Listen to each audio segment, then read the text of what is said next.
Good evening, everyone. Welcome. Today, we are not going to be talking much about the property technical stuff lah. So today, we'll be talking about Feng Shui or Chinese metaphysics.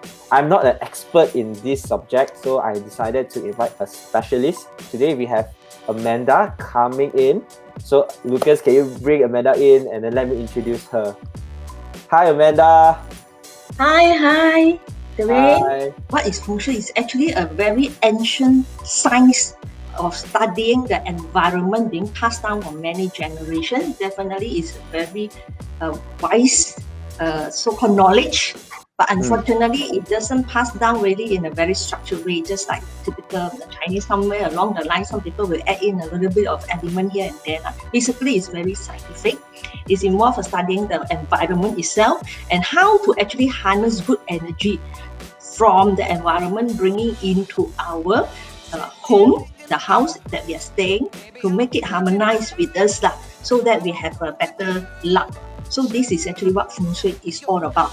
And what you say, why do people consider it when buying property? Because some people may have experienced staying in a bad Feng Shui property before, and it could be really disastrous, not just in terms of health-wise, luck-wise, you do not have opportunity, you will have difficulty in making ends meet, and also probably they have heard a lot of stories, so-called fearful stories of staying in bad Feng Shui house. That's why if an intelligent person, knowledgeable person will definitely consider Feng Shui, will get a consultant to help them to choose, because buying a property is not buying veggie from the market, you don't like it, the next day you can change to another.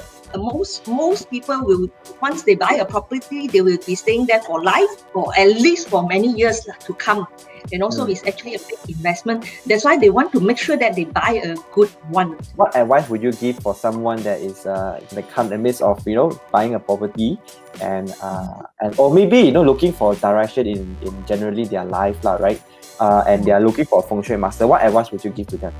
Okay, of course, check out the testimonials. Friends who have used their services.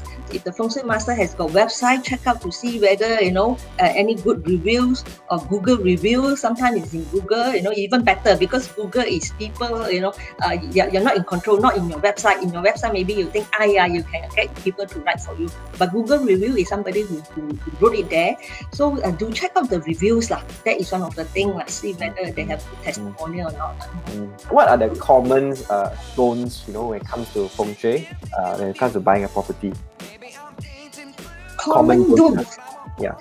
Just now I mentioned T-junction is one of the big no-no. Okay, if some people say, I don't believe in Feng Shui one, people say T-junction no good, I'll still go ahead. So you are actually taking up a challenge for no reason at all. You got what I mean? You just want to go against the tide. For what reason? At the end of the day, you will just suffer lah. And also sometimes the telltale sign could be even developer, the whole garden, sometimes the T-junction, those not so very good. The leftover ones, only that few units left, or sometimes even sell at a slightly cheaper prices. I say you pay peanuts, you get monkey lah. Why? It's because sometimes the developer also know. So those are the less sought after units lah. Sometimes those are the telltale signs. Sometimes you may need to pay a little bit more. Why? Because sometimes the developer also very smart. They know these are the sought after units, so therefore they will also hold daily. For numbers I do know, because certain levels we do pay an extra premium for it.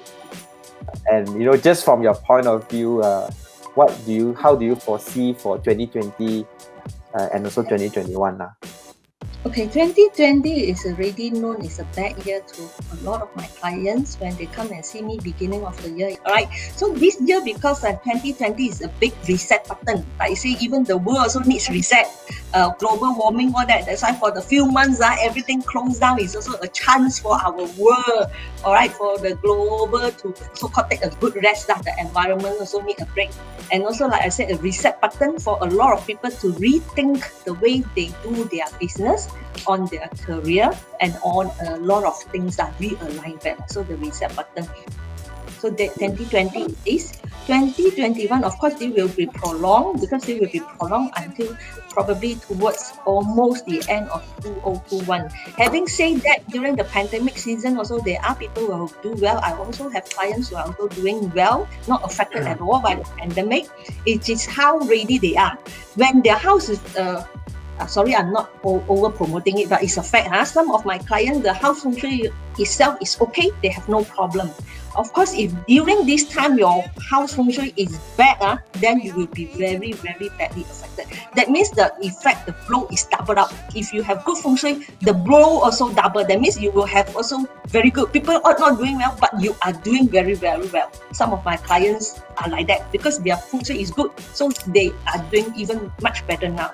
Some of the clients which just come and push me during this pandemic time, in a bad, not a very good situation, because the house feng shui is bad. That's why they also have double whammy blow, you get what I mean? So during this time, to the reset button to change the luck, it will take a longer time in that sense, because the situation is already there. Now only you are correcting it. Normally, maybe it takes 2 weeks to do the effect. Probably now, because of this condition, it may even take longer time, 6 months for the reset button.